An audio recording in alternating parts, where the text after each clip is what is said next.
কালকে থেকে কক্সবাজারে কিন্তু ভৈরব আবহাওয়া কিন্তু খারাপ ছিল। গতকালকে থেকে আবহাওয়া অধিদপ্তর থেকে আমাদেরকে জানানো হয়েছে কক্সবাজারে কিন্তু 3 নম্বর সতর্ক সংকেত জারি করা হয়েছে। আমি আরেকটু জিনিস জানাতে চাই, কক্সবাজারে কিন্তু 3 নম্বর সতর্ক সংকেত চলমান থাকলেও কিন্তু কক্সবাজারে কমতি নেই পর্যটকের। আমরা দেখতে পাচ্ছি সকাল থেকে কিন্তু পর্যটকরা কিন্তু অনেকেই কিন্তু গাবাসী এবং নিজের ইচ্ছে মতো কিন্তু গোসল করছেন কক্সবাজার সমুদ্র সৈকতে। আর অনেকেই কিন্তু ছবি তুলতে ব্যস্ত, আর অনেকেই কিন্তু দূর থেকে দাঁড়িয়ে দাঁড়িয়ে কক্সবাজার সমুদ্র সৈকতের যে গর্জনটি রয়েছে সেই গর্জনটি দেখছেন এবং দৃশ্য আমরা দেখতে পাচ্ছি। আরেকটি জিনিস আমি জানিয়ে রাখতে চাই, সেটি হলো কক্সবাজারের উপকূলীয় অঞ্চল কুতুবদিয়া এবং মহেশখালী এবং মাতারবাড়ি 3টি জায়গায় কিন্তু হাজার হাজার গ্রাম কিন্তু বন্যায় প্লাবিত হয়েছে এবং হাজার হাজার মানুষ কিন্তু পানিবন্দী রয়েছে বলে আমরা খবর পেয়েছি।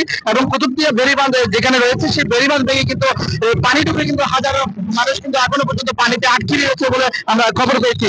আরেকটি জিনিস আমি জানিয়ে দিতে চাই, কক্সবাজার জেলা প্রশাসনের পক্ষ থেকে কিন্তু বলে দেওয়া হয়েছে কক্সবাজার যারা পাহাড়ি অঞ্চলে বসবাস করে তাদেরকে কিন্তু সরিয়ে যাওয়ার জন্য কিন্তু আহ্বান করেছেন জেলা প্রশাসকের পক্ষ থেকে, এবং বিভিন্ন রেস্কিউ টিম কিন্তু বেরিয়েছেন। আমরা যতটুকু জানতে পেরেছি তারা কিন্তু যে কক্সবাজারের পাহাড়ি অঞ্চল রয়েছে সেখানে কিন্তু গিয়ে বাড়িতে গিয়ে কিন্তু তারা বলে দিয়ে আসছেন যারা যে ঝুঁকিপূর্ণ জায়গায় বসবাস করছেন তাদেরকে কিন্তু নিরাপদ আশ্রয়ে চলে যাওয়ার জন্য বলা হয়েছে। আর কক্সবাজার সমুদ্র সৈকতে আমরা দেখতে পাচ্ছি যে লাইফ গার্ড কর্মীরা রয়েছেন, তারা অসংখ্য নিরাপত্তার দিক দিয়ে নির্দেশনা দিচ্ছেন। কক্সবাজার যে পর্যটক রয়েছে তাদেরকে নির্দেশনা দিচ্ছেন এমন দৃশ্য আমরা দেখতে পেয়েছি। তারা বারণ করা সত্ত্বেও কিন্তু কক্সবাজারের যে পর্যটকরা রয়েছে দূর থেকে আগত তারা কিন্তু অনেকেই গোসল করছেন, তো অনেকেই কিন্তু দূর থেকে দাঁড়িয়ে এই কক্সবাজার সমুদ্র সৈকতে পানির আনন্দ উল্লাস করছেন এমন দৃশ্য আমরা দেখতে পাচ্ছি।